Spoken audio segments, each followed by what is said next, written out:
Here we go.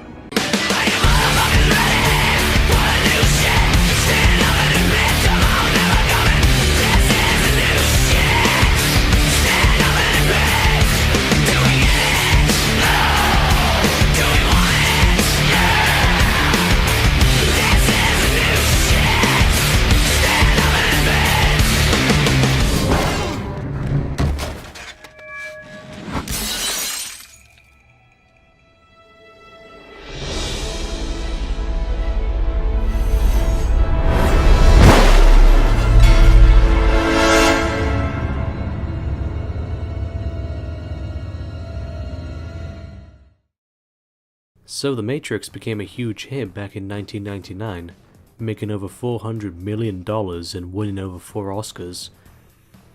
After such a success, they began to work on sequels. Now, unfortunately, they had to delay the filming of the sequels because Keanu Reeves had to take care of his sister with cancer.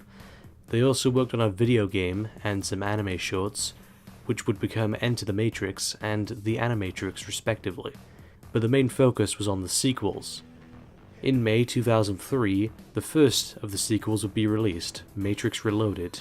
It made over $700 million and is the 6th highest grossing R-rated film of all time. But unlike the first film, which was universally praised, this film had some very lukewarm reviews. While general audiences seemed to like it, many critics said that the film lacked substance and went too far up its own ass with its philosophy. Many also complained that the film had a severe lack of pacing. However, The Matrix Reloaded has gained a cult following over the years, but then again many people still feel very disappointed by it. So why don't we take a look at the good and bad of The Matrix Reloaded to see if it has held up over 15 years later, and whether or not it deserves the hate it's gotten. So, just as last time, let's start out with the philosophy of the film. So one of the major aspects of this film is the idea of determinism. Determinism was developed by Greek philosophers during the 6th and 7th centuries. Determinism, as defined by Wikipedia, is the philosophical idea that all events, including moral choices, are determined completely by previously existing causes. Determinism is at times understood to preclude free will because it entails all that humans cannot act otherwise than they do. It's the idea that free will does not exist and that everything that happens is due to cause and effect. Causality also states that we have no free will, life is a linear path, and we cannot choose what we do. We do it because it's who we are, it's in our nature to do so. You see, there is only one constant, one universal. It is the only real truth. Causality.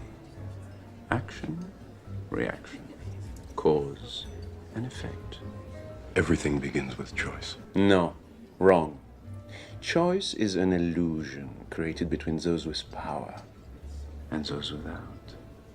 It's explored multiple times throughout the film, especially towards the end in regards to Neo. Is Neo choosing to do all the things he does, or is he doing it because it's in his nature to do so? Was Neo always going to take the red pill? Is it his destiny to become the one? Candy? You already know if I'm going to take it? Wouldn't be much of an oracle if I didn't. But if you already know, how can I make a choice? Because you didn't come here to make the choice. You've already made it. You're here to try to understand why you made it. So it's basically expressing the idea that you've already made your choices long in advance, and the only thing you can do now is to understand these choices. The conflict with this is that the choices we make often define who we are, and so if we did something different, then it wouldn't be us. The movie is basically trying to convey that all is happening has already been predetermined. This is further shown as it is revealed at the end of the film that this isn't the first Matrix and Neo isn't the first one. There were 5 before him. Yes, he is the one, but he is the one of this Matrix. The architect says that the previous versions of the One went through extremely similar paths to Neo, and that although Neo is the most different from the other 5, he is still following a similar pattern. Now, does Neo have free will? Is he able to choose what he does? I will answer this when we get to the third movie since it's more appropriate. Moving on from causality, we move on to Agent Smith's speech in The Burly Brawl about purpose. We're not here because we're free. We're here because we're not free. There's no escaping reason, no denying purpose, because as we both know, without purpose, we would not exist. It is purpose that created us. Purpose that connects us. Purpose that pulls us, that guides us, that drives us. It is purpose that defines. Purpose that binds us. We are here because of you, Mr. Anderson. We're here to take from you what you tried to take from us. Purpose. So what he's trying to say is that nobody is free. Everyone has their own objectives and motives for doing the stuff they do. They are bound by it and base their lives around it. Thus they are restrained by it. Which also could tie into causality, but we've already discussed that. The idea is that Neo and everyone else in Zion aren't actually free, as they are still being hunted by the machines and is still hell-bent on destroying them. Until the path is complete, they are not free. Overall, The Matrix Reloaded deals with some very interesting philosophical themes, just like the first movie. But while I do find the philosophy explored in this film interesting, the issue is that it doesn't fit nicely into the narrative. In the first movie, the philosophy was already just a part of the narrative and didn't really require much explaining. It was subtle enough so that it doesn't feel shoved in your face, but also had enough presence to make it feel meaningful.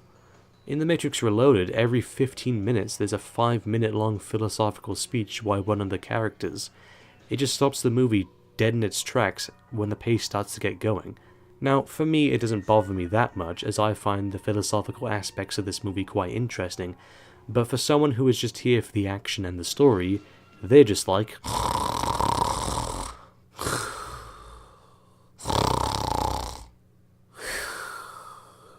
The great thing about the first movie was that it was accessible by all audiences.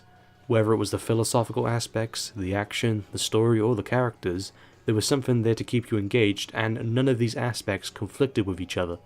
Now they do, and it's a shame.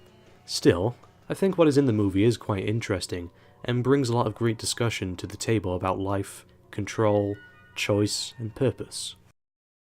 While at least the action in this movie is really fucking awesome, the first Matrix had a good mix of kung fu and gunfights, which had never really been seen before in American cinema.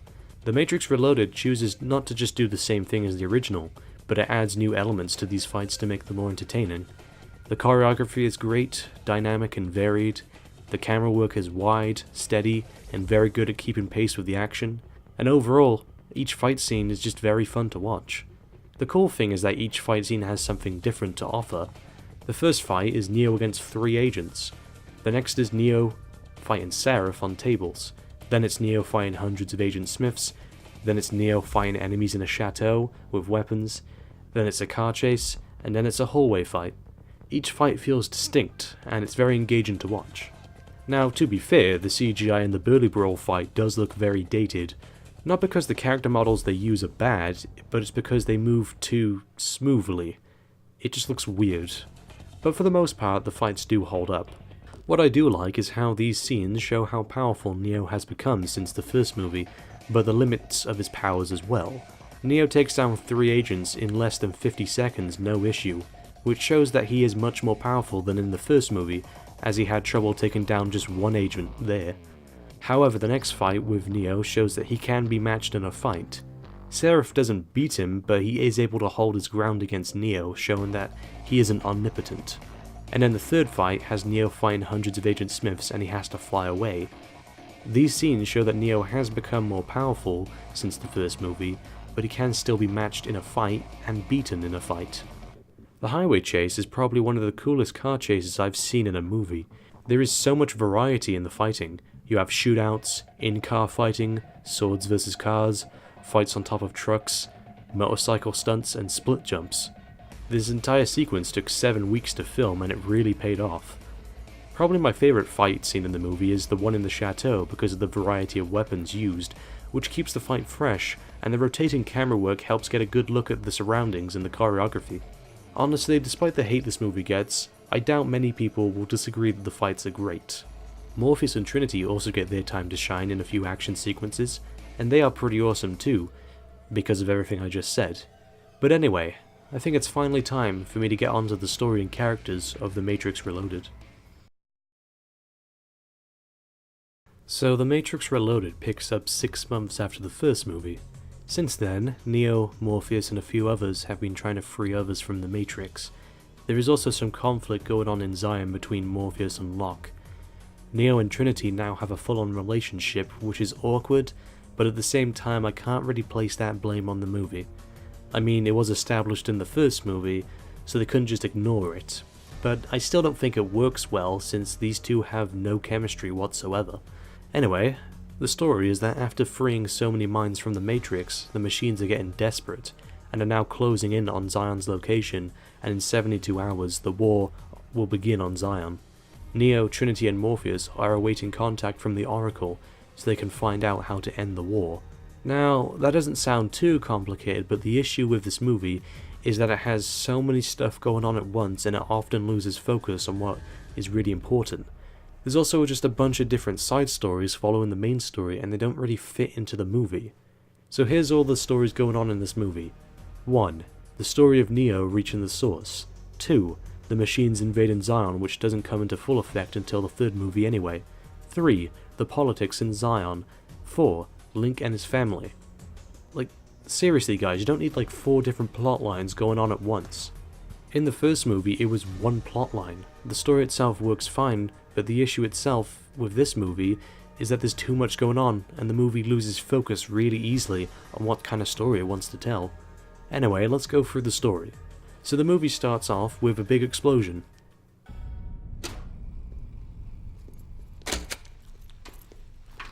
See you tomorrow.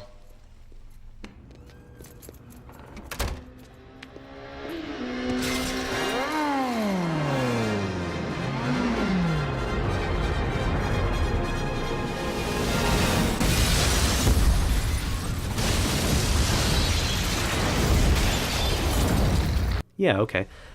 Trinity then dies, and it turns out it wasn't real, although it is a vision of the future. In this movie, we actually do get to see Zion, unlike the last movie where it was only mentioned.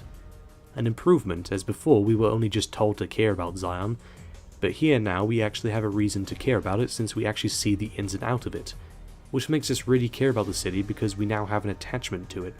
We then move on to this scene, which reveals that scans have detected 250,000 Sentinels that are going to invade Zion, but Neo feels Smith's presence as the meeting goes on. Smith delivers his earpiece as 3 agents arrive and Neo beats the shit out of them. By the way, I've heard some people say that Neo is too powerful in this movie, and it's hard to feel any tension in the action sequences because of that, but here's why I don't think that's a problem. First off, Neo gets into 5 fights in this movie, 2 of which he wins, 2 of which he has to run away, and 1 of which it's a draw. So Neo doesn't even win that much in this movie for starters. Second off, one of the main inspirations for the fighting scenes in the Matrix films came from Hong Kong action films. Most of the time in these films, the main character would be unstoppable, and it would work just fine because the overall fight scenes themselves would make up for the lack of tension. I mean, nobody complains about Bruce Lee being invincible in his films now, do they? The thing is that in most stories, we know the hero is going to win, but that's not the part we care about. It's seeing how they do it that makes it interesting. It's pretty much what Morpheus said in the first movie. There's a difference between knowing the path and walking the path. We know Neo is going to succeed in the end, but seeing how he actually does it is the entertaining part. Now, if the fight scenes were complete shit, then I would agree that they are completely worthless, but the fight scenes themselves make up for the lack of tension. So no, I don't think Neo being overpowered is a problem. So after that, we get Neo trying to visit the Oracle, but she's not there, which leads to another subplot where they have to leave their ship behind inside the Matrix to await further contact from the Oracle, which means that Morpheus and Locke get into a very forced debate about this matter, and they have to address the rumors that have been going on, and then we get a very generic speech. Tonight, let us make them remember. This is Zion, and we are not afraid!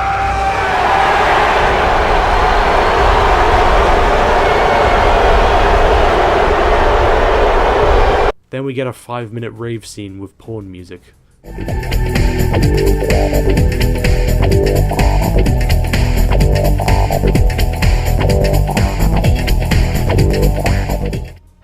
Lovely.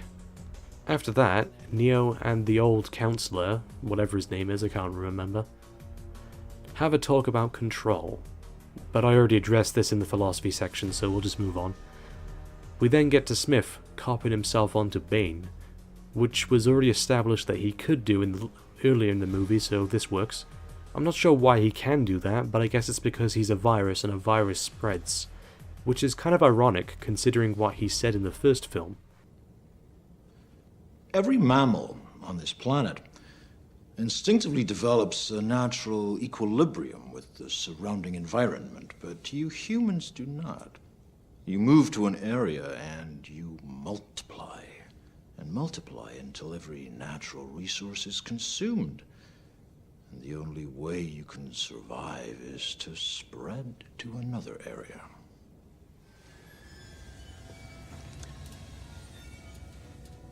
There is another organism on this planet that follows the same pattern. Do you know what it is? A virus. Ironic.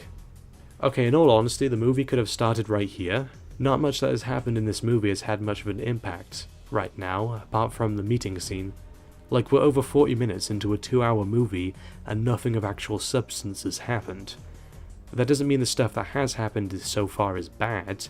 In fact, a lot of the stuff they show is quite enjoyable, but it just has no effect on the story whatsoever.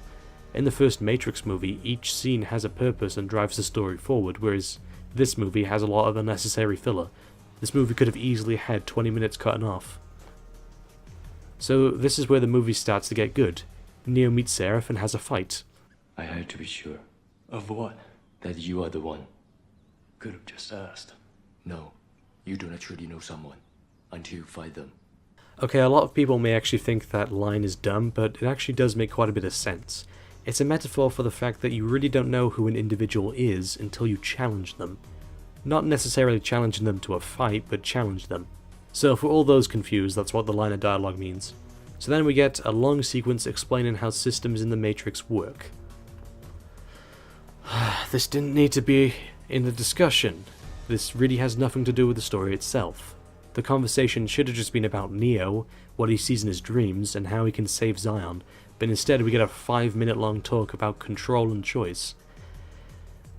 Seriously, this doesn't make the film better, it just makes it more bloated. However, one thing I will give the movie is that it's not boring. There is always something going on every 30 seconds. Yes, some of it doesn't affect the plot at all, and some of it is just full-on filler, but it is stuff that keeps you entertained throughout the movie. Or at least entertained enough. Plus, the constant action scenes help keep the movie entertaining. But then we get another scene where Neo and friends go to the Merovingian and try to get the Keymaker, which is someone that will help them gain access to the door, which will lead Neo to the Architect. One detail I do like is the fact that the Merovingian's tie in this scene is done in the Merovingian tie knot, which originated from France, and the Merovingian is also French. Look, for me this is not a big deal because I find all these discussions interesting, but my opinion isn't the only one that matters here. Other people might find this stuff boring, so I have to keep that in mind too. Like I said, this does not drive the story forward. Yes, what the Merovingian is talking about relates to the story and the key themes, but nothing actually to push it forward. The Merovingian refuses to help and pretty much tells Neo to fuck off. The Merovingian's wife Persephone, played by Monica Bellucci, who, just like Keanu Reeves, looks good considering she's 54 years old. She asks Neo for a kiss because she's a program that feels other people's emotions, and she hasn't felt true love in a while, so she wants to feel it right now. They go through the kitchen and into the chateau, where Persephone introduces Cain and Abel, which are prototype agents from an earlier version of the Matrix or something. Apparently they're werewolves.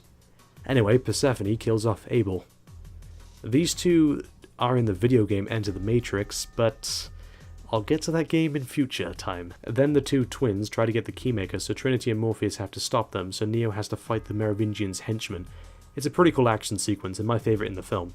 Now, many people would have asked why Neo didn't fight the twins, since they are more on his power level. It probably would have made a more interesting fight, right? Nope. The twins barely pose a challenge for Morpheus. Neo would beat them instantly. We then get the coolest highway chase in film history. What I do like about this is the fact that Neo is excluded from the chase, which is fair considering he's been in every action scene so far. It also means the characters can't rely on him to solve their problems, they have to stand on their own 2 feet this time. Morpheus beats the twins in the most badass way possible, and we get a good shot of Carrie-Anne Moss's ass. It's quite a nice ass. Morpheus has a fight with an agent, but then the agents try and ram 2 trucks together, which blow up, but Neo swoops in time to save him. They then sit in a room and discuss what needs to be done. So they do get the door unlocked, but then the guys on the other ship die, and the power reroutes, so Trinity has to solve the problem. Then we get to my least favourite fight in the movie, inside this hallway. It's not that the fight choreography is bad or anything, it's just that it's not anything new or interesting. The Keymaker gets the door unlocked and Neo and Morpheus fly through. Unfortunately, the Keymaker is shot as he closes the door. I actually do quite like this death scene. They don't play it up as if it's sad, they just play it up as something that was inevitably going to happen. Trinity then leaves the building and has a fight with an agent. Neo then heads through the door, and we get the weirdest scene in the movie. Hello, Neo. Who are you? I am the architect. I created the Matrix. I've been waiting for you. Okay, this is going to take some explaining. So, the architect in the scene talks in a very weird way, and many people have a hard time understanding the scene. The problem isn't that what the architect is saying is too complex, in fact it's pretty simple. It's just said in an overly, not necessary, complex way. Your life is the sum of a remainder of an unbalanced equation inherent to the programming of the Matrix. You are the eventuality of an anomaly which, despite my sincerest efforts, I have been unable to eliminate from what is otherwise a harmony of mathematical precision. While it remains a burden assiduously avoided, it is not unexpected and thus not beyond a measure of control, which has led you inexorably here. The code Neo carries is the code left over from unbalanced equations from the Matrix. Basically, you know when you divide by a number and get a remainder? The code Neo carries is basically all of the remainders left over from the unbalanced equations, and the code is given to someone. In this case, it was Neo. This also explains Neo's powers. Since he carries part of the code that makes up the Matrix, he can manipulate certain aspects of it. This also explains some of Smith's powers, as Neo copied a part of himself onto Smith. So Smith does carry some code of the One. The equations in the Matrix have to be perfect to work properly, which is why Neo and Smith getting more powerful over the films leads to the Matrix being more corrupted.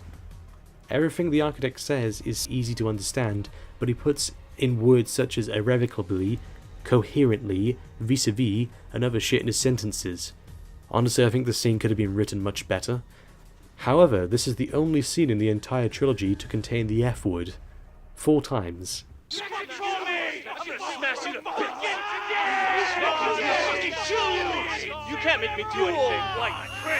So then the architect gives Neo a choice. There are 2 doors. The door to your right leads to the source and the salvation of Zion. The door to your left leads back to the Matrix, to her, and to the end of your species. As you adequately put, the problem is choice. But we already know what you are going to do, don't we? Already I can see the chain reaction, the chemical precursors that signal the onset of an emotion designed specifically to overwhelm logic and reason. An emotion that is already blinding you from the simple and obvious truth. She is going to die, and there is nothing you can do to stop it.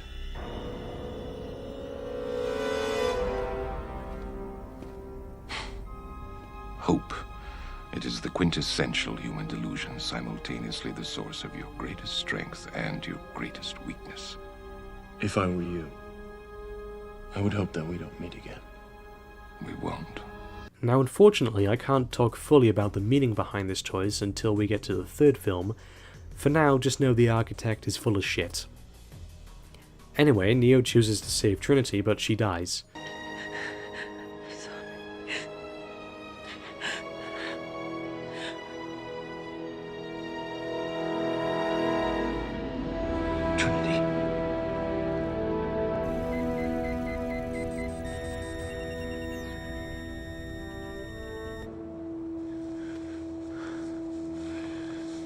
Trinity, I know you can hear me. I'm not letting go. I can't. I love you too damn much.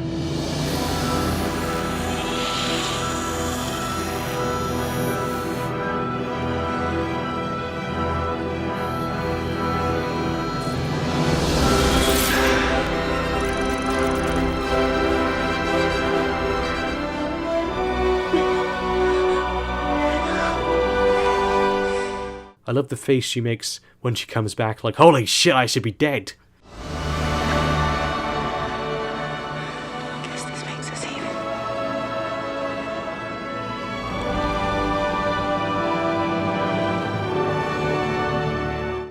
So then they get back to the real world and Neo tells Morpheus the prophecy was a lie.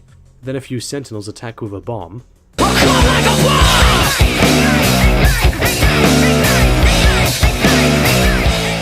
Neo then discovers something. Come on. Something's different. What? I can feel them.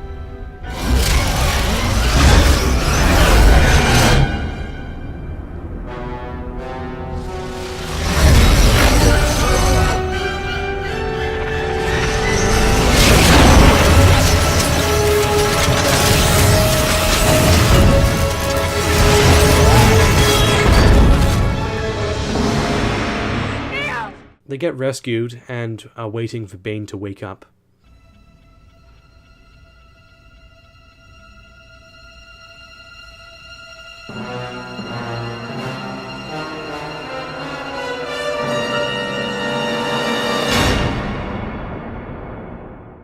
Overall, the story of The Matrix Reloaded is convoluted, but is enjoyable enough.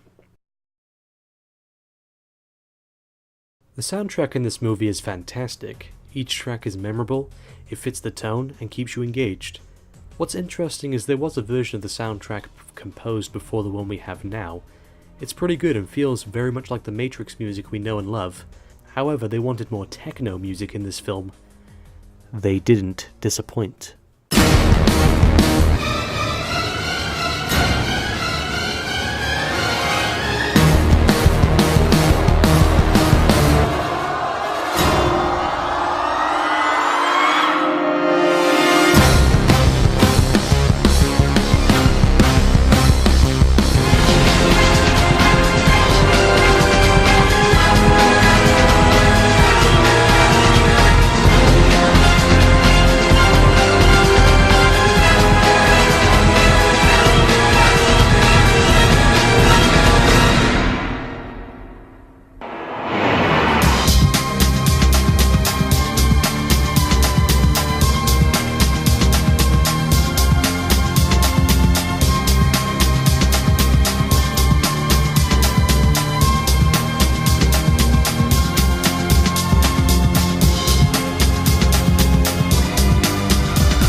In conclusion, The Matrix Reloaded is a mixed bag. I do think it's a good movie, but damn, there is just a lot of stuff in this movie that bogs it down, and there's a bunch of shit that just flat out doesn't belong in the movie. It feels rushed and poorly developed. I honestly feel like The Matrix Reloaded and Revolutions could have been edited into one movie, which is actually exactly how they were made. They were shot as one film and broken in half. But still, it's a very enjoyable film, and is worth watching. The philosophy, while forced, is interesting, and the action scenes are plentiful and fun to watch. It's mainly just the story that keeps this film from being great like the first movie. Still, I think it's worth a watch.